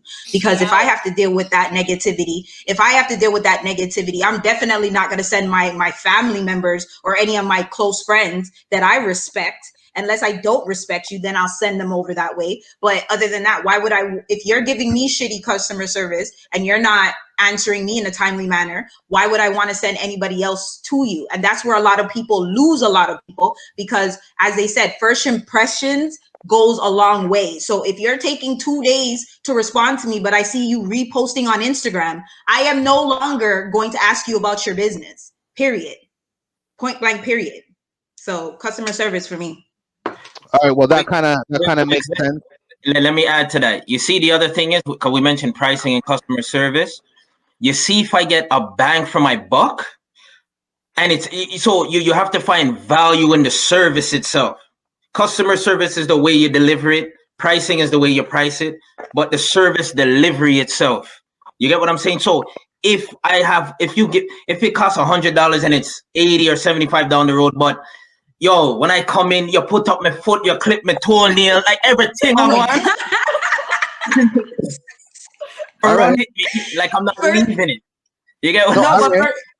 for a lot of these people, they be like the other day, a pair of kicks came out, and obviously all the stores are closed, so I was unable to get it, but there's guys that are online that can get it for whatever. So I hit somebody up. I wear size 4.5, 5. Okay, I know I pay children's prices about 165 in the store, plus taxes 180, whatever. I'm not paying no more than 2 bills for my shoes. If you're a guy try to charge me for a size 4.5, 5, he tried to charge me $350 to 4 bills. What are you doing? I turned to him and I said, listen, darling, I don't need the shoes that much. And what happened? I end up getting it for the actual price, which it was. And that guy was just trying to make money off of me. So to me, it's like, that's how you lose customers. Because if you're charging me the big people them size, what is the purpose of me coming to you? Might as well I just go into the stores and buy a man size. Like, what am I doing with that? Mm-hmm. All right. So it makes sense what you guys are saying, right? So again, in relation to the topic, what do black businesses need to do to gain your support? We've talked about pricing, we've talked about customer service, we've talked about timing as well. Um, one of the one of the one of the comments that was posted on the Instagram was they need to provide better quality. So I haven't heard that brought up as well. So I want to know what you guys take on that, and not to say like what can they do to provide better quality, because there's many businesses of all colors that provide poor quality, and there's businesses of all colors that provide great quality. Now, what happens when you have a friend with a business? You know they do your business, they know you, that you know, and everybody's aware of the situation. You've supported them. However, the quality of what they're providing is not up to par or satisfactory to what somebody else is providing. At that point, do you let them know, or how do you deal with Yeah. that situation? Yeah, of course. We'll start with Brooklyn. We'll hit back to you, then we'll go Jada, then Tiffany.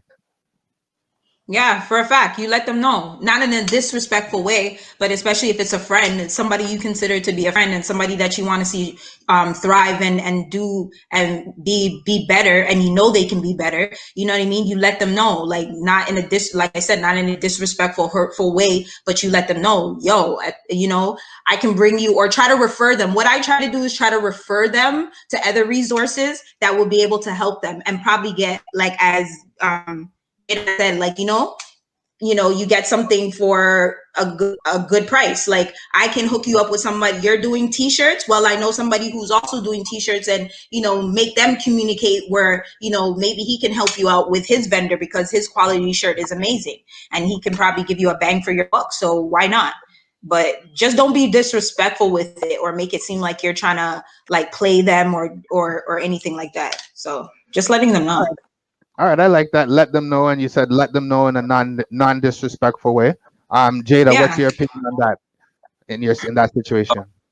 I felt like I alluded to it a little bit when I said, you know, if the quality is good, like the package, you could charge whatever. But I know you want to get more specific. So specifics with quality, as I said, it's competition. It's competition. So you have to see what the go-to people are doing and try to elevate your production to that level. If you can't because you don't have the resources or whatever, and you know, say you're mid-level, say you got the top and you're mid-level, then you know you got to price accordingly. You got to, you know who your demographics are, you know who can afford your stuff, you cater to them, and then you know you build until you could get to that, you know, that ultimate level, and change your fan base. So for example, if somebody's doing video production, right, and post production stuff and editing, so what I mean is they're shooting videos and they're editing to go online.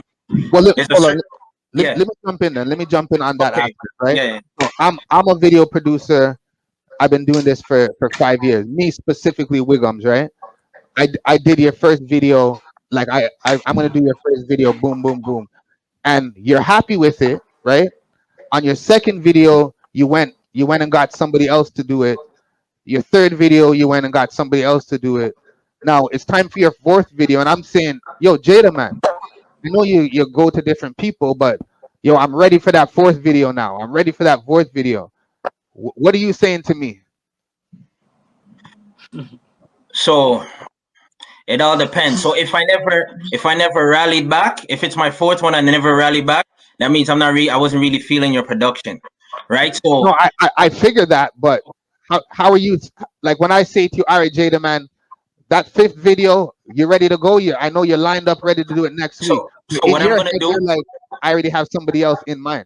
So what I'm gonna do is I'm gonna say, show me what you've done lately. Lately. So basically, in any industry, it's what have you done for me lately? That's what it is in any industry. Okay, Yeah, you do music. What have you done lately?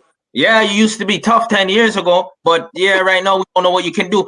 You do videos. Let's see what you know what I'm saying? So that, what have you done for me lately? So you always have to be on your craft. You always have to be building your business and coming up with with innovation and being creative and innovative. So that's a key, because I when like. somebody asks at the drop of a dime, you're able to produce something that's top level.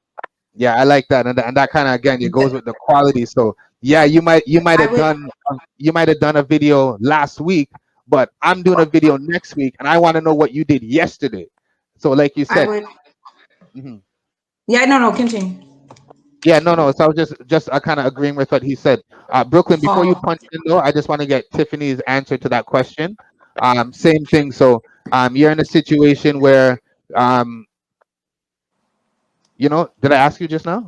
Did you answer already? no. No, Okay, she sorry. didn't. Yeah, so same question. So you're in a situation where the product is not as you need it to be. How do you deal with it? How do you let that person know? Um, okay, so this is going off of if they're my people or if they're not my people. Well, yeah, somebody your friend provides a service. Definitely, if they're my friend, I should be able to let you know about your product, like vice versa. If I have a product that's out there and my friends think that it's not up to par, I hope they would have enough decency to come and let me know their opinion. But I always take into consideration when I'm getting my product. Um, obviously from what you see when you're online looking at your product to then purchase it, when you then receive your product, my first question always is, would I rock this?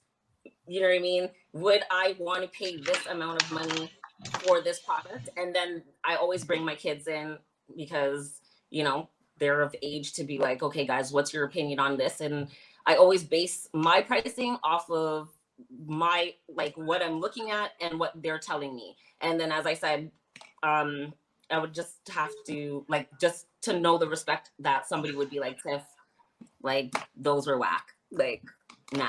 Oh, and I like that answer as well. So based on kind of what kind of plays along again with being, you should have the be able to have that respect and decency with that person to be able to let them know that, hey, your quality or your price or your time might need to get adjusted. So Just like in um any other store, you would go to any other store, you don't like their product, you know what I mean? Like, you have your Karens who are like, I don't like this, and I paid my money for this, and blah, blah, blah. Like, it's all about,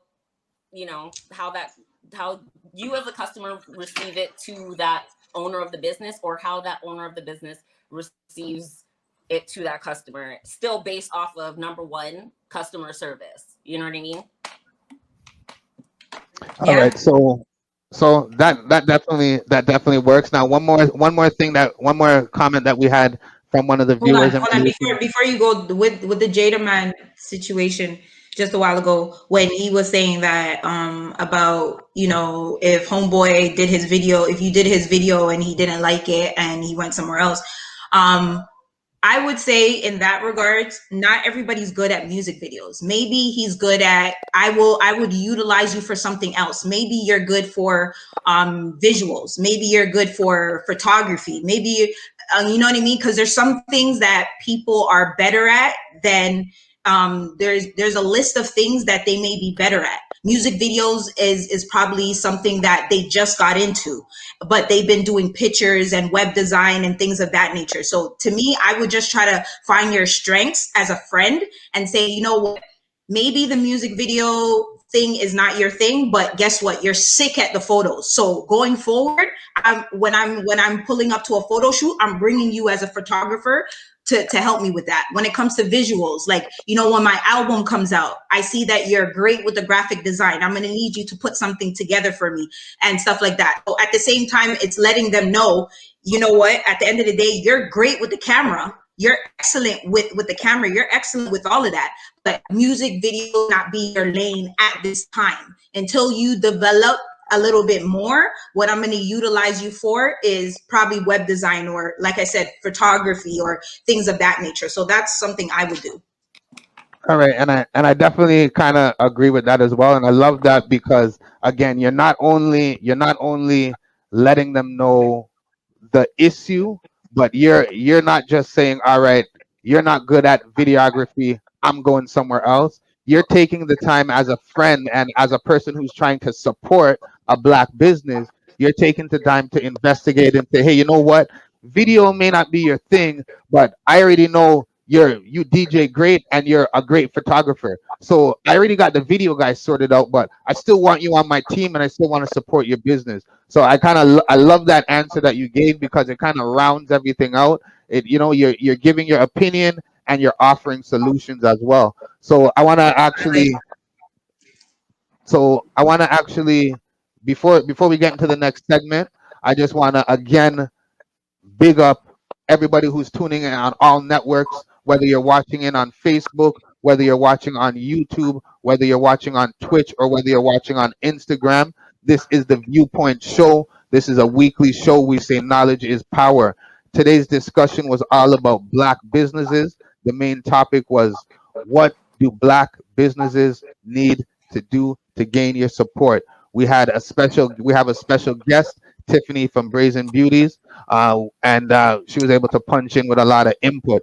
I'm going to throw it off to Jada Man, so we can wrap it up, and then we'll get into some real talk. Yeah, I think we might as well just drop it. All right, sounds like a plan. I just want to also shout out Fukun on the Twitch. Shout out to Blacks Done the Place watching on the Twitch as well. Hey, Again, it's all Blacks, about how are you It's all about the viewpoints, and I think it's about time for some.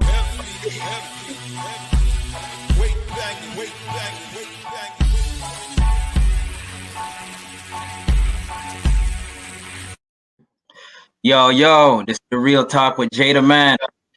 Yo, black businesses. What do we need to do in order to support black businesses? First and foremost, the big thing I want to say is stay the course. All right. So for my business owners, stay the course.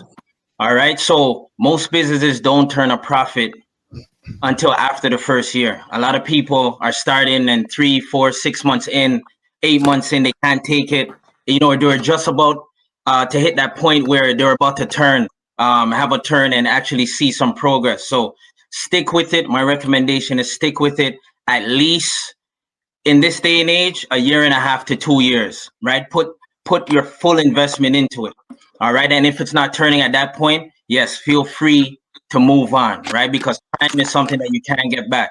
Time is something we can't pay for. And that's why, the government, when they've taken away, people, a citizen's years, they really don't have an equation to refund them, and they just, throw some millions at them. So time is something you can never regain. It's valuable. It's invaluable. So once you find your lane, stay in your lane. All right. Maybe sometimes the first business isn't it, but through that you learn some learning curves, some success principles, some success tips, and you transition. Right. A lot of the billionaires and millionaires, they've tried at least 3 different businesses. All right. So if that's you have to have tough skin. You have to be able to have a mindset and mindsight. And mindsight really is to see beyond what others can see, right? Some people could just see what's in front of them and they feel the pain and see the barriers. Mindsight is to see beyond all of that and to follow that North Star, which is your vision, right? So if you follow your North Star, it'll lead you. It may not lead you to exactly where you wanted to go, but if you push for the stars, you'll land in the clouds at bare minimum. And that's a great place to be. And that's Real Talk with Jada Man. Dundo, that's the real talk. I was talking the real talk. So again, I want to shout out everybody. It's the Viewpoint Show. Today's topic was all about what do black businesses need to do to gain your support. I want to shout out. Sorry, go. Sorry. No, we ain't going yet. We ain't going yet. I want to shout out Brazen Beauties. Brazen Beauties, can you please let the viewers know where they can find you? Let them know about your business and let them know what's popping with Brazen Beauties. So on Instagram, we are BrazenBeautiesToronto. Our website is BrazenBeautiesCA. And we right now specialize in eyelash strips, virgin hair. We sell face masks of all sorts. If you are one of those people who were downtown on the news the other day, shout out to my daughter. She she had her crew wearing the masks and stuff up in the place. So yeah, a lot of fun stuff there. Shout out to Wiggums and his graphic designs on all of my stuff. You're on mute, Wiggums. All right, so before we shout it over to Brooklyn, I also want to take a second and shout out Tiffany as well from the bottom of my heart, because there's a lot of designers out there, there's a lot of printers out there, but I've known Tiffany, as she mentioned, for over 15 years. There's been gaps where we haven't linked, but whenever Tiffany needs something, she always reaches out to me. And as well, if the price is too high or it's taking too long, Tiffany does not fret to let me know in a nice, proper way as well. So Tiffany, I appreciate you, respect you for all the business and the support. And again, because I know you for so long, when I see you doing your thing, it gives me that energy to want to help you and help you progress as well. Also, what do black businesses need to do? Support, make it, and I believe Jada Man mentioned it earlier, make it intergenerational. So the same way that how you have decided to help your daughter with her vision and bring that forth and elevate that. I also want to shout you out to the max, and also shout out all the mothers and the fathers out there as well who are helping their kids and helping them with their businesses and taking it to another level. Thank Brooklyn, you you. had something you wanted to mention. Yeah. So first off, I just wanted to say, Tiffany, you are a queen, Zoling. You're out here being a boss Yeah. entrepreneur, and you're Thank not you. only out here being a very great role model for your daughter. You know, a lot of young women don't have that. So I salute you for not only making your daughter a part of that dream, but you living and being able to see your business thrive, and not only by yourself but with your daughter as well. So Thank shout outs to you. Before I go, as you guys know, like I said today, I buy from Black businesses all the time. As you guys can see, I'm wearing a Grand Slammers t-shirt, Grand Slammers gear. So shout out to Grand Slammers. Check them out on Instagram. I got my boy Dookie, which is creative right here. Make sure you guys check him out on Instagram. Of course, my cousin, his OK Drip, which is O'Shea and Kwame. Love them to the death, or whatever, to the death of me. I also have Divine Beauties. This is where I got my glasses from. Comes in a little package, and she does delivery, guys. She's a young entrepreneur in the game. She's about, I think she's 16, doing her thing, and I hit her up. Shout out to Mark Decor. If you guys don't know, you guys want your place, you have a birthday celebration, hit up Mark Decor. Hit up Creative by Rose for your hair. My nails, which is always slayed. Everybody always wants to know where I get it done, which is Nails on Point, which is my sis Shanice. Check her out. Nail Drip by Lex. Sweet Moments. My homegirl Chanel. She does cakes and treats. Also SALK32 also does it as well. Shout out to my homegirl Stace Aretha from Develop Me Youth, who has her own organization that's out here helping the young youth do their thing in the city. And of course, Exotic Kitchen, the Braid Angel. I have to shout you out. She did my hair a couple of times with the I got my hair done from her. And Sauce, and last but not least, O's Kitchen. I definitely have to give a shout out to you guys as well. There's way more, but if you guys follow me, I'll be dropping some gems on my Instagram as well. But make sure you guys check them out. So Brooklyn, I love that. I love that. I love that, and because it actually also ties into one of the comments that Ashley's Wigs creation on Instagram mentioned. He said that one of the most important things that Black businesses need to do is support each other. So you see how you just you. took the time and made sure you just called out about 30 businesses that you support and that you see out there pushing. Those are the type of things that Ashley's Wigs Creations is talking about. Supporting each other, small businesses supporting each other. You may not be buying the product from that person, but you're supporting them. You know how much people I have had come to me off of referrals, mention a person's name, and I'm saying, snap, that person hasn't even got any design work done, but they're sending out the word. So and it's stuff like what Brooklyn is doing that helps small businesses like me, small businesses like Brazen Beauties. Those are the things that we respect, Brooklyn. Those are the things that we love, and those are the things that we actually want and need from more of our friends and people out there. So again, shout out to Oh, I Brooklyn. forgot. I forgot. Yeah, I forgot one of my homegirls. How could I forget? She does bathing suits. Her name is Exotic Goddess. You guys need to check her out as well. Yeah. So everything that I've mentioned on here, don't get it twisted. I've supported each and every one of them, and I will continue to support them, because everything we want in when it comes to customer service, efficiency, when it comes to time management, all that type of things that we're looking for, all these businesses that I have stated today are that. Period. Point All blank. right. Period. So So so before You we know, go, say, hold on. You know, say, Brooklyn, you never pay for them ad there, you know. no, what? you see, pandemic show, yeah, right now we are getting free advertisement them, so you're good, Jada, man. Listen, buddy. You know how Right much now is we a pay for your support group. outfit? All right, so before we go, I want again the topic: what do Black businesses need to do to support each other? I want everybody to give words of wisdom, advice, either to Black businesses or to the people out there, all the viewers. Words of advice: one sentence, two sentences. Jada, we'll start with you. then we'll go Tiffany, and then Brooklyn, and I'll give a couple words.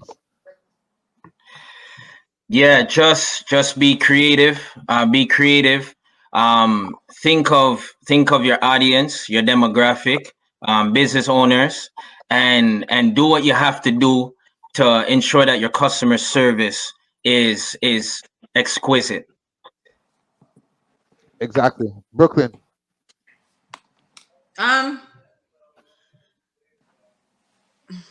Jesus, come back to me. Sorry, All because right. I I had know. it. I know you kind of. I know you kind of mentioned it before. You kind of wrapped up everything. You said customer service and things like that. But we'll get back Well, to Yeah, that. the custom is the We'll customer get back service. to that Okay, to my Tiffany. advice. Okay, my advice is just to all these. Okay, this is okay. I'm gonna keep it short and sweet. But my advice is, especially these people who are asking people for deposits. I'm just giving you guys a word of advice, because a lot of black businesses that are coming up, nail techs, lash techs, all these hairstylists and stuff like that. Even though you went on YouTube, you're not really certified, but you're doing your thing. I totally understand. One thing I can say is, when you guys take people's deposit, and in your little bio where you guys say if somebody comes late, you guys will be charging them an extra $10 or $15. My word advice to you is, when I reach there, you better not have nobody sitting in your chair, because if I arrive early and that person is sitting in the chair and I have to wait, I want to know what you're going to give me back if I still have to wait 15 to 20 minutes, because a lot of these people are asking you for deposits, and then when you get there, you're waiting on them. So my thing is you guys just need to do better when it comes to that, period. So All yeah. right. That's fair enough. That's fair enough. Tiffany. Period. Period. Tiffany. Words of advice to either business owners or to the people out there or to the people watching. Well, to my business owners, just keep doing what you do. You know what I mean? Just don't stop, don't quit, don't be discouraged. It might happen, but you got to do what you got to do for you to make it successful. And to the people who try to support business owners in their way, tag a picture, share a post. You know what I mean? A little goes a long way. Share a post. Pretty Yeah, much. makes That's sense. all. And I kind of agree with that as well. I'm going to kind of tie it along with what you guys have mentioned as well. Words of advice that I would give to business owners: do your best to do your best to make your business look the best, right? Whether you're selling a product or whether you're selling a service, everything you do, whether you're replying to a text message, on an answering machine, whether you don't like how they initiated that conversation, take a second, take a breather, and respond accordingly, right? Your business is a reflection of yourself. Just because your customer is rude doesn't mean you have to be rude back. Let them be rude, and you show them how things are supposed to be. You know what I mean? So just things like that. Have an open mind, look on all angles, and as everybody said, work on customer service. Make sure your timing is up to par. And again, whether black business or white business or non-black business, make sure you're at par with the competition or above the competition. Because if you're trying to be the best, then you're not really looking at the color of who's underneath you, right? So business owners, do your best no matter what, and take all feedback into consideration. All feedback, Yes, and whether you yes, like and it in or not. Jamaican restaurants, smile, ladies and gentlemen. If nobody has said it before, my Mount Giant church, smile. My saying is, if you don't like your job, quit. We never asked you to be there. So, and on top of that, when I want my extra oxtail, when I buy oxtail, please don't count the oxtail. Make sure my thing is full up, like what Jada Man said. If I'm paying 13, 14, $15 for my Pull oxtail, up. I need to get my 13, 14, or $15 worth. The Chinese Yes. people them don't count how much chicken wings or how much this and that. They full it up. So I need you Well, to on, do the well, on, same. on, Make sure hold the on. Before, gravy, me yeah, just there. want make you know, when I go and order the spring roll them from the Chinese restaurant, They them count country it. still, them They count country. it. Me just want No, make they you know. count it, Fried but listen, chicken. listen, the And that Chinese right? people them count, they count it with grace. With our black That's true. people, That's true. they That's do it true. angry. They're just angry all the time. And, I and want my people, oxtail. I want People, my oxtail. on that note, it's all about the viewpoints. Yeah. Thank you to our special guest, Tiffany from Brazen Beauties, for joining the panel. Do remember to Thanks for like and having me. subscribe at VuPointz on all social media platforms. We're here on YouTube, Twitch, Facebook, and Instagram. Check out Brazen Beauties Toronto on Instagram. It's the VuPointz. We'll be back next week. Share the link, share the link, share Brooklyn, the honey, link. out.